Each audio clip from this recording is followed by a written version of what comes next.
¿Qué es lo correcto? ¿Fuiste o fuistes? Guión con acento o sin acento, medio de adjunto o separado. Hoy vamos a resolver los errores ortográficos y gramaticales más frecuentes que solemos cometer y, por supuesto, cómo solucionarlos.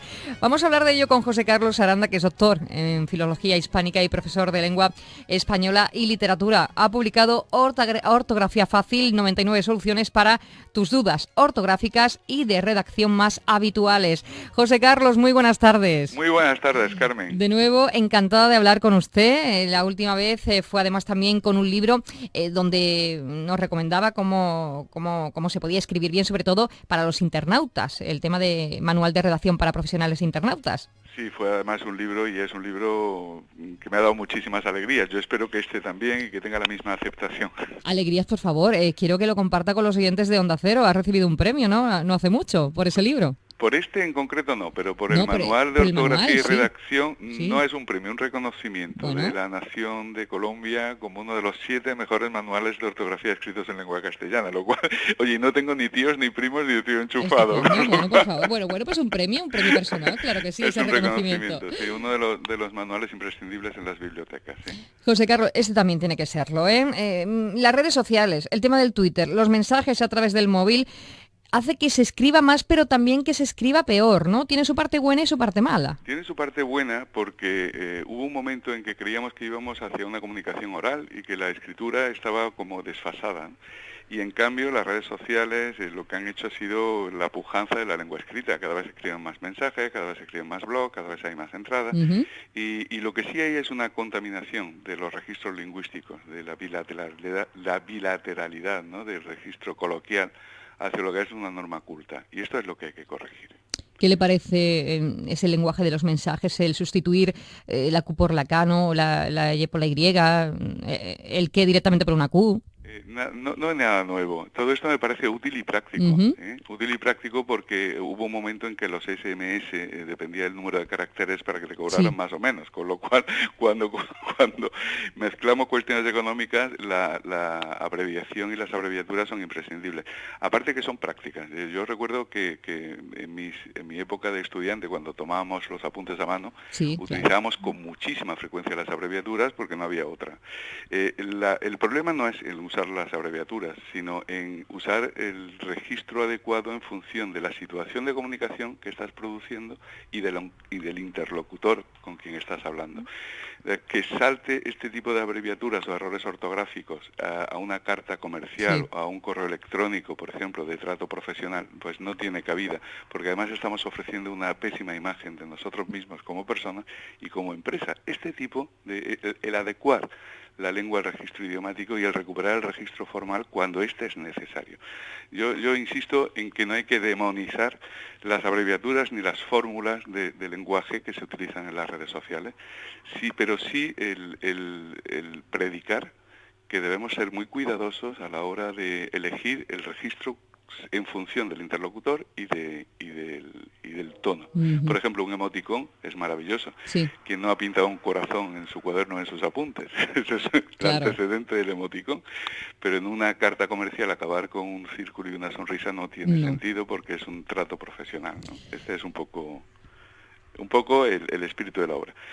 Una vez, profesor, le escuché decir que la lengua era un patrimonio, ¿no? Que deberíamos defenderla más. Deberíamos tener conciencia de que es un patrimonio y es un legado. Yo lo defino como un patrimonio inmaterial. A mí me sorprende cuando se menosprecia la ortografía y además por personas que institucionalmente debieran defenderla. Y siempre pongo el mismo ejemplo. A nadie se le ocurriría cuestionar si se puede o no hacer una reforma chapucera en la Catedral Mezquita de Córdoba. ¿Por qué? Porque se considera un patrimonio que es una belleza y que hemos recibido de nuestros ancestros y tenemos la obligación de trasladar en las mejores condiciones, ¿no? a las generaciones venideras. Claro que sí. Cuando pensamos que estamos hablando de un medio de comunicación que ya le ha echado la pata, entre comillas, permítaseme el coloquialismo, ¿no? Sí, por favor. Al inglés como segunda lengua más hablada del mundo, es que estamos hablando de un medio de comunicación que une a una comunidad de más de 500 millones de hablantes. Preservar esa unidad idiomática es es tan importante. Pensemos, por favor, en la potencia que como desarrollo económico tiene la posibilidad de una unidad de lengua y cultura. Eso es tan maravilloso que todo esfuerzo por preservarlo de verdad es poco. Pero además es posible, no hay que creer que estamos batallando contra molinos de viento, porque no es así, es posible. Y cuando se explica adecuadamente, claro, se motivan y luchan, porque no hay que ponerlo como un impedimento, sino que hay que ponerlo como una aspiración personal, una vocación de por vida. Yo creo que este es el secreto. José Carlos, hablemos de este libro, de este manual. Bueno, un libro de consulta, ¿no? Es un libro para eso tenerlo en ese lugar donde escribimos, ¿no? En nuestra mesa, en nuestro escritorio, ¿no? Sí, no es un método de corrección ortográfica. Me hubiera gustado llamarlo prontuario, porque es un libro de consulta rápida para tenerlo sobre el escritorio. Más útil. Y en un momento determinado hacer una consulta donde me baso en 3 pasos, ¿no? Que es la determinación del error, explicarle al lector por qué lo cometemos, porque todos los errores son lógicos, por una u otra causa, ¿sí? Y después algunas técnicas o reglas sencillas a través de las cuales podemos salir de dudas. Hoy me dicen, bueno, yo me cuestionaba, ¿no? ¿Qué interés puede tener un libro, un prontuario como este, cuando podemos hacer una consulta rápida por Internet? Bueno, pues tiene muchísima utilidad, porque cuando tecleamos una duda en Internet se nos despliegan en 0,7 segundos 1000 páginas. Entonces, entrar en cada una de ellas supone un desgaste de tiempo tremendo, y después lo que nos encontramos como explicación tampoco resulta satisfactorio en la mayoría de las páginas.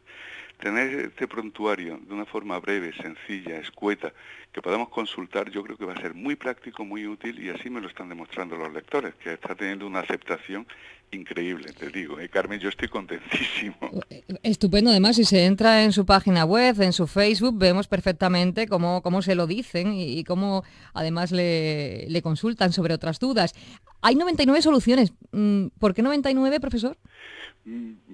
¿Y por qué no 200 o por qué no 300? Sí. Porque había que fijar un número. Y a mí me hace muchísima gracia la técnica de marketing para fijar precios de las grandes superficies, ¿no? Que siempre pagamos 4,99, ¿no? Sí. Y entonces el uy, que casi llegamos a 100, me hacía mucha gracia. Y por eso nos quedamos en 99. Podrían ser muchísimas más, por supuesto. Y soy consciente de que por esto, ¿no? Doy en el libro el enlace a lo que es mi página y mi Facebook para que los lectores puedan hacer las consultas que quieran, porque no todas las dudas están resueltas y siempre nos quedan cabos por atar. Eso siempre, no todo puede estar ahí. Claro. Esto bueno, está claro. Tenemos muchísimas dudas, claro, pero aquí vienen las principales, ¿no? Los errores que cometemos normalmente a la hora de escribir. La ortografía y el saber escribir es algo serio, ¿no? Pero no por ello es aburrido, ni mucho menos. El libro tiene ciertos guiños simpáticos, ¿no? Como por ejemplo cuando usted habla de un clásico que no puede faltar, como el ay con H y con Y, el ay sin H y con Y, y el ay con H intercalada y con I latina. Sí. Y hay guiños. Porque yo le hablé con el editor y digo, oye, me gustaría darle cierto tono de humor al libro, porque yo creo que la ortografía con una sonrisa se entra mejor, no tiene por qué ser algo árido. Algunos se entenderán o no, porque son más o menos lingüísticos. Y me hace gracia uno que es ni yo puedo estar encima tuya, ni tú puedes estar detrás mía, ¿no? Claro. El uso inadecuado del determinante posesivo con adverbios.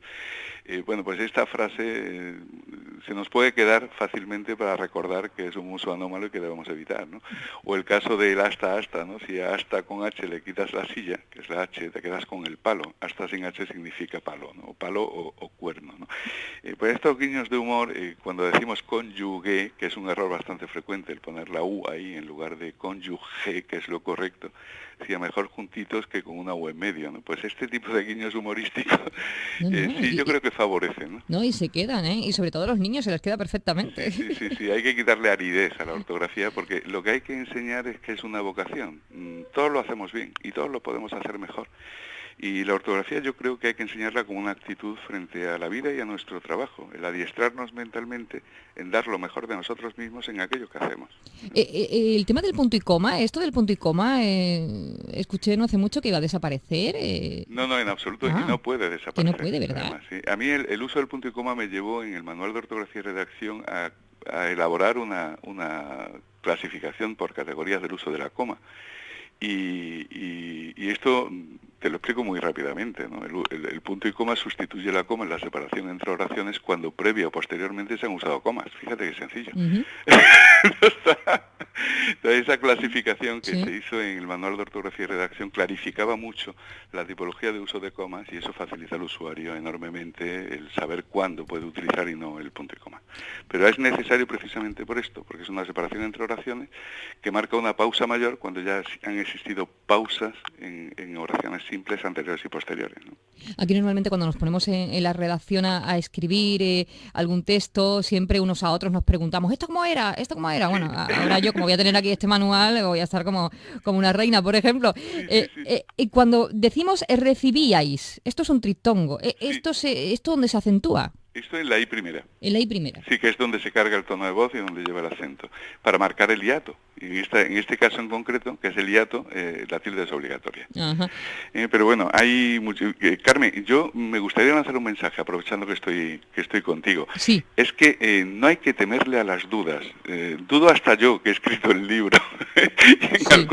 En algunas ocasiones tengo que acudir, y yo acudo normalmente a la ortografía de la Real Academia, que además, como está cambiando cada cierto tiempo ciertas normas, pues siempre hay que mantenerse actualizado. Yo siempre digo que no hay que temer ni a la duda ni al error, porque la duda es la puerta del conocimiento. Lo malo es cuando no se duda, porque entonces es que hemos normalizado tanto el error que no somos conscientes de que lo cometemos. Claro. La duda es la puerta del conocimiento y el reconocimiento del error es el conocimiento mismo. Por tanto, esta es constancia, esfuerzo, práctica y muchísimo amor al trabajo bien hecho. Una cosa que sí que me quería decir, hay muchísimas empresas, a mí me hace mucha gracia, que gastan auténticas fortunas o miles de euros en marketing y en imagen de empresa. Sí. Y sin embargo no cuidan algo tan sencillo como la corrección idiomática y la presentación en sus correos electrónicos empresariales.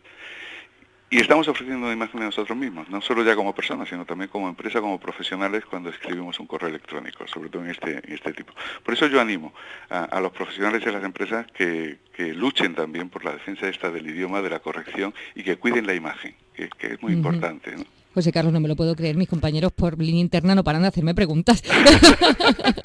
Me dicen, por favor, pregúntale lo de los acentos en las mayúsculas. Bueno, mira, hay algunos, sí, el libro un poco que desmonta algunas ideas, lo que llamamos leyendas urbanas, ¿no? Sí. Y una de ellas es el acento de las mayúsculas. Y las mayúsculas se acentúan cuando corresponde que se acentúe.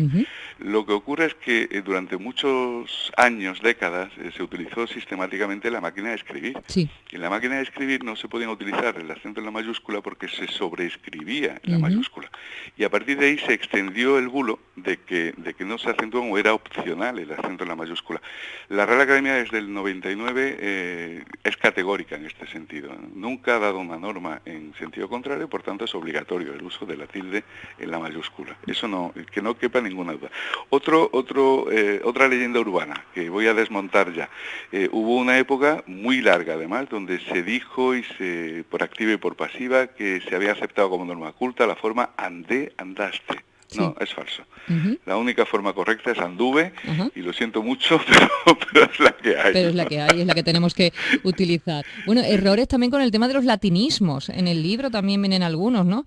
Sí, porque se ha remodelado el criterio de la Real Academia sobre el uso del latinismo, que hasta ahora, pues como lengua madre se utilizaba bastante castellanizado, incluso se le ponía tilde, por ejemplo a currículum le poníamos tilde, utilizando el latinismo, y en la última edición del 2010, creo que con muy buen criterio, la Real Academia ha asimilado los latinismos a los extranjerismos, con lo que esto conlleva. Y esto conlleva, por ejemplo, el que lo usemos en letra versalita, letra cursiva, o que si estamos en manuscrito, pues entrecomillemos para indicar que es una palabra no del idioma castellano. Esto es importante, porque afecta no solo a los latinismos, sino también a los extranjerismos. Claro, la anomalía gramatical que supone la formación de los plurales en inglés es tremenda para el español.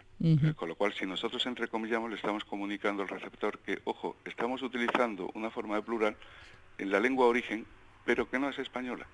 Ortografía fácil, 99 soluciones para tus dudas ortográficas y de redacción más habituales. José Carlos Aranda, don José Carlos Aranda, que ha sido un placer, de verdad, hablar con usted. Buenas tardes. Carmen, el placer ha sido mío y encantado a vuestra disposición. Buenas tardes. Un abrazo.